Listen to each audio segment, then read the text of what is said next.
नमस्कार। जरा सोचिए कि आपको विरासत में एक बहुत बड़ा साम्राज्य मिले, लेकिन आप उसे ठुकराकर एक बिल्कुल अलग रास्ते पर चल पड़ें। आज हम एक ऐसे ही शख्स की कहानी में उतरेंगे जिसने दौलत से कहीं ज्यादा अहमियत इंसानियत को दी। ये कहानी है हर्ष की, जो एक बहुत बड़े कॉरपोरेट एम्पायर का इकलौता वारिस है। लेकिन जहां उसके पिता के लिए सफलता का मतलब है पैसा, वहीं हर्ष के लिए इसका मतलब है इज्जत। और वो ये जानता है कि सच्ची इज्जत दौलत से नहीं, बल्कि सही काम करने से कमाई जाती है। कॉरपोरेट मीटिंग्स और दिखावटी पार्टियों की दुनिया में ना हर्ष का दम घुटता है।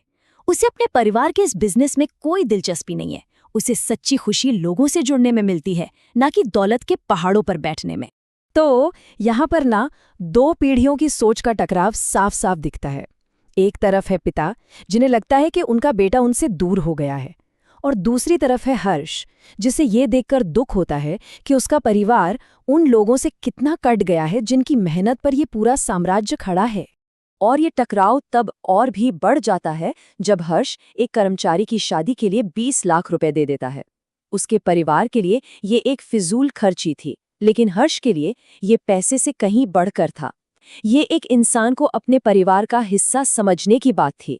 मतलब ये घटना दिखाती है कि हर्ष और उसके परिवार के बीच की खाई कितनी गहरी है।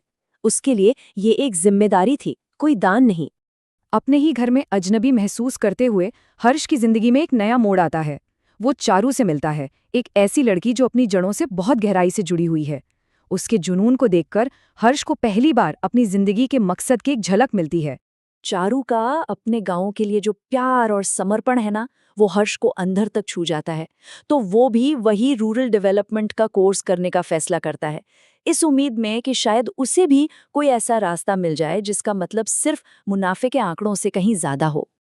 और फिर कहानी में आता है एक बहुत बड़ा मोड़। चारू बताती है कि वो दोनों एक ही गांव देवराकोंडा से हैं। हाँ, वही गांव जिसे हर्ष के परिवार ने सालों पहले अपनी दौलत बनाने के लिए पीछे छोड़ दिया था। ये एक ऐसी सच्चाई है जो हर्ष को हिलाकर रख देती है। इस नई जानकारी के बाद हर्ष अपनी जड़ों की तलाश में देवराकोंडा पहुंचता है, लेकिन वहां जो सच्चाई उसका इंतजार कर रही है वो उसके परिवार की विरासत की नींव को हिलाकर रख देगी।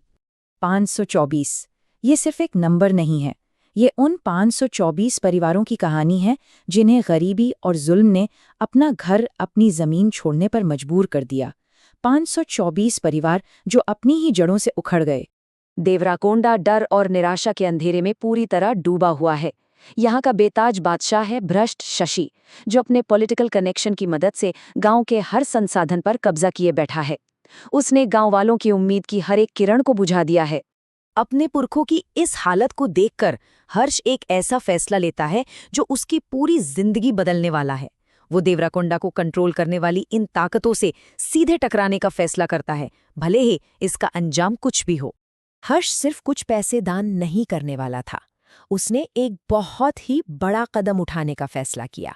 उसने अपनी पूरी दौलत गांव के भविष्य पर लगा दी। उसने पूरे गांव को गोद ले लिया। और देखिए, ये सिर्फ कोई भावुक फैसला नहीं था। हर्ष के पास एक ठोस प्लान था। स्कूल, सड़कें, पानी, वो एक एक करके गांव की सारी प्रॉब्लम को सॉल्व करने लगता है और साथ ही भ्रष्ट सिस्टम की जड़ों पर भी सीधा वार करता है। लेकिन बदलाव इतना आसान क्या होता है? शशि और उसके गुंडे जवाबी कार्रवाई करते हैं। हिंसा और धमकियों का एक दौर शुरू हो जाता है। अब ये लड़ाई सिर्फ गांव के विकास की नहीं, बल्कि हर्ष और गांव वालों की जिंदगी और मौत की बन जाती है।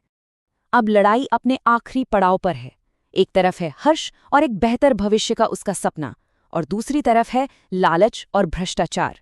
ये एक ऐसी लड़ाई है जो देवराकोंडा का भविष्य तय करेगी। और आखिरकार जीत सच्चाई की होती है। हर्ष न सिर्फ शशि के भ्रष्ट साम्राज्य को खत्म कर देता है, बल्कि गांव वालों को उनकी जमीनें भी वापस दिलाता है। देवराकोंडा दशकों के शोषण से आजाद हो जाता है। अंत में हर्ष अपने पिता के पास लौटता है, और इस बार उसके पिता की आंखों में गर्व होता है।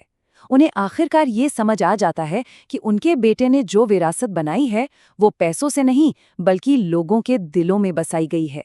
और यहीं पर कहानी एक पूरा सर्कल ले लेती है। पिता अपने बेटे के रास्ते को अपनाता है और उसे अपना साम्राज्य सौंप देता है। जहां एक पीढ़ी ने दौलत के लिए अपना गांव छोड़ा था, वहीं अगली पीढ़ी ने उसी दौलत का इस्तेमाल करके उस गांव को फिर से बसा दिया। तो ये कहानी हमें एक बहुत ज़रूरी सवाल के साथ छोड़ जाती है। विरासत का असली मतलब क्या है? क्या ये वो दौलत है जो हम जमा करते हैं, या वो अच्छाई है जो हम पीछे छोड़ जाते हैं? असली संपत्ति क्या है? बैंक में पड़ा पैसा या लोगों के दिलों में बसा हुआ प्यार?